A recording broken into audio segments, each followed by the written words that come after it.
ಅಯೋಧ್ಯೆಯಲ್ಲಿ ಭವ್ಯವಾದ ರಾಮಮಂದಿರ ನಿರ್ಮಾಣ ಕಾರ್ಯ ಭರದಿಂದ ಸಾಗ್ತಾ ಇತ್ತು. ಇದೇ ವೇಳೆ ರಾಮಮಂದಿರ ಜಾಗ ಖರೀದಿಯಲ್ಲಿ ಅವ್ಯವಹಾರದ ಆರೋಪ ಕೇಳಿ ಬಂದಿದೆ ಅಂತ ರಾಮಮಂದಿರ ಟ್ರಸ್ಟ್ನ ವಿಶ್ವಸ್ತ ಪೇಜಾವರ ವಿಶ್ವಪ್ರಸನ್ನ ತೀರ್ಥ ಶ್ರೀ ಅವರು ಹೇಳಿದ್ದಾರೆ.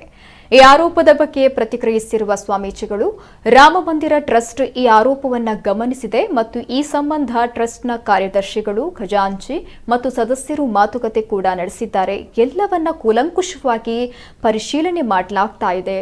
ಎಲ್ಲವನ್ನ 2 ದಿನಗಳಲ್ಲಿ ಅವರು ಸಮಾಜದ ಮುಂದೆ ಇಡಲಿದ್ದಾರೆ ಎಂದ ಸ್ವಾಮೀಜಿ, ಟ್ರಸ್ಟ್ನಿಂದ ಯಾವುದೇ ಅವ್ಯವಹಾರವೂ ನಡೆದಿಲ್ಲ.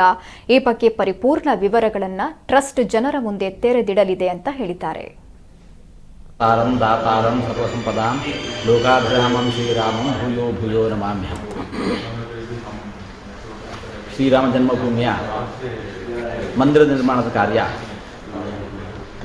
ಅದು ಮುಂದುವರಿತಾ ಇದೆ.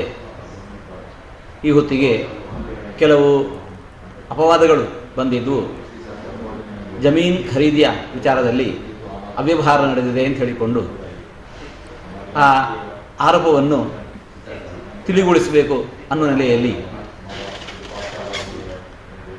ನಮ್ಮ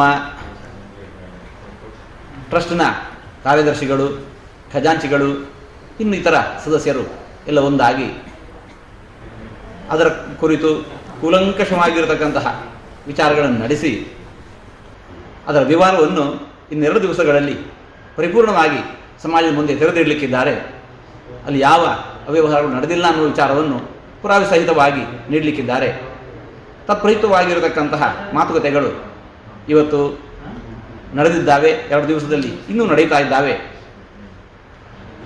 ಈ ವಿಚಾರವನ್ನು ನಾವು ಸಮಾಜದ ಮುಂದೆ ಇಡಲಿಕ್ಕೆ ಸಂತೋಷ ಪಡ್ತಾ ಇದ್ದೇವೆ. ಮಂದಿರದ ನಿರ್ಮಾಣಕ್ಕೆ ಪೂರ್ವಭಾವಿಯಾಗಿ ಆಗಬೇಕಾಗಿರತಕ್ಕಂತಹ ಸ್ಥಳದ ದೃಢತೆ, ಆ ಕಾರ್ಯ ಮುಂದುವರೆದಿದೆ. ಎಲ್ಲರಿಗೂ ಒಳಿತಾಗಿದೆ.